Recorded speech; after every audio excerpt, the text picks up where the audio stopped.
আমরা স্পষ্ট বার্তা দিতে চাই 2024 সালের জুলাই আগস্টের গণঅভ্যুত্থানের মাধ্যমে যে নতুন বাংলাদেশ আমরা পেয়েছি, এই নতুন বাংলাদেশে আর কোনো ফেসিবাদের দোসর, আর কোনো শাহবাগী চক্রের দেশ, জাতি এবং ইসলাম বিরোধী কোনো কর্মকাণ্ড বাংলাদেশে বাস্তবায়ন হতে দেওয়া হবে না।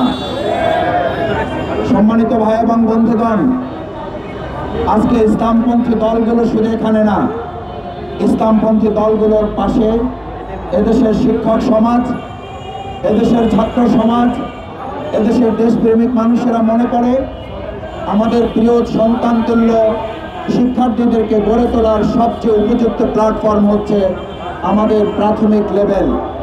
এই প্রাথমিক লেভেলের সন্তানদের মধ্যে যদি ইসলামের বীজ বপন না করা যায়, আমরা শিক্ষকদের কাছ থেকে শুনেছি, এখানে ওস্তাদবৃন্দ আছেন, আমরা যদি চাই যে আমরা ভবিষ্যতে আপেল খেতে চাই, কমলা খেতে চাই, আঙ্গুর খেতে চাই, তাহলে আমাদের আঙ্গুরের বীজ বপন করতে হবে, তাহলে আমাদের কমলার বীজ বপন করতে হবে, তাহলে আমাদেরকে আপেলের বীজ বপন করতে হবে।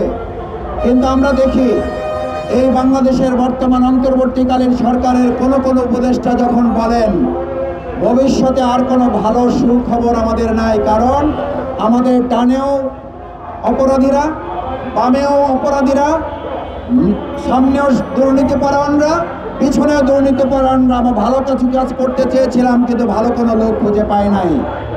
আমরা একটা কথা পরিষ্কার বলি, ভালো লোক কখন পাবেন? যখন আপেল খাওয়ার জন্য আপেলের বীজ বপন করবেন, কিন্তু আপনাদের কথার সাথে কাজের মিল তো আমরা পাই না। আপনারা চান আপেল খেতে, আর আপনারা তো বীজ বপন করতেছেন তেঁতুলের বীজ। তেঁতুলের বীজ বপন করে বাংলাদেশে কখনো আপেল পাওয়া যাবে না। ইসলামপন্থীরা তাদের নিজেদের মতো করে কিছু প্রচেষ্টা চালিয়ে ইতিমধ্যে শুধুমাত্র সেগুলো নয়, বিশ্ববিদ্যালয়গুলোতে আমার নেতৃত্ব আমরা উপহার দিতে সক্ষম হয়েছি। মাদ্রাসাগুলোর পাশাপাশি আজ বিশ্ববিদ্যালয়ে নেতৃত্ব দেওয়ার জন্য মাদ্রাসা থেকে আজকে সেখানে নেতৃত্ব দেওয়ার উপযুক্ত লোক তৈরি হয়েছে। তাতেও আমরা দেখছি বামপন্থী কিছু লোক আজকে তাদের মধ্যে চুলকানি শুরু হয়েছে। তারা কথা বলতে শুরু করেছে বিশ্ববিদ্যালয়গুলোকে নাকি তারা উন্নত মানের মাদ্রাসা হতে দেখছে।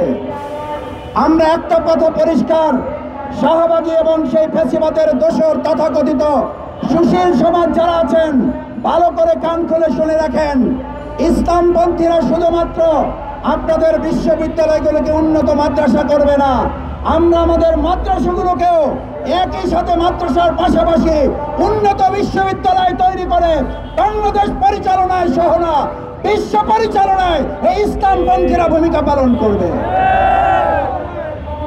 আমার ভাই এবং বন্ধুগণ, সেই লক্ষ্যে যখন আমরা জানতে পারলাম আপনারা গানের শিক্ষক নিয়ে গিয়েছেন, মামুবাড়ির আবদার পেয়েছেন, আজকে গানের শিক্ষক দিয়েছেন, কালকে আরেকজন এসে বলবে কবিতার শিক্ষক দেন, কি করবেন? পরে আরেকদিন এসে বলবে উপন্যাসের শিক্ষক দেন, আরেকজন এসে বলবে গল্পের শিক্ষক দেন। আরে ভাই, সহজ কথাটা বুঝতে পারেন না কেন? যদি আপনি ধর্মীয় শিক্ষক নিয়োগ দেন, প্রত্যেক ধর্মের মধ্যেই তো তার সংস্কৃতির চর্চা রয়েছে, সেখানে গান আছে, সেখানে কবিতা আছে, সেখানে গল্প আছে, সেখানে উপন্যাস আছে, সেখানে জাতীয় প্রত্যেকের মূল্যবোধের সংস্কৃতির সুন্দর চর্চা রয়েছে।